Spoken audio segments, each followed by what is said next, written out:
Kuelekea katika mchezo wa kuhitimisha fainali za kombe la mataifa Afrika AFCON 2025 kati ya wenyeji timu ya taifa ya Morocco dhidi ya kikosi cha timu ya taifa ya Senegali, Simba Chilango wamefanya mazoezi ya mwisho ya kujiandaa katika mchezo huo ambao utapigwa Januari 18, 2026 katika dimba la Prince Moulay Abdallah iliyopo Rabat nchini Morocco.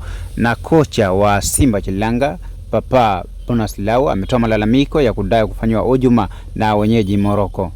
Kocha Papa Bounaslau alisema timu yake ilikumbana na hali ya urefu wa safari na upungufu wa usalama ilipofika jijini Rabat nchini Morocco. Wachezaji na benchi la ufundi walikuwa katikati ya umati wa watu bila ulinzi wa kutosha, jambo ambalo linaweza kuhatarisha usalama wa wachezaji. Si kawaida kwa timu ya taifa kama Senegali, jambo ambalo linaweza kuchafua taswira ya soka la Afrika.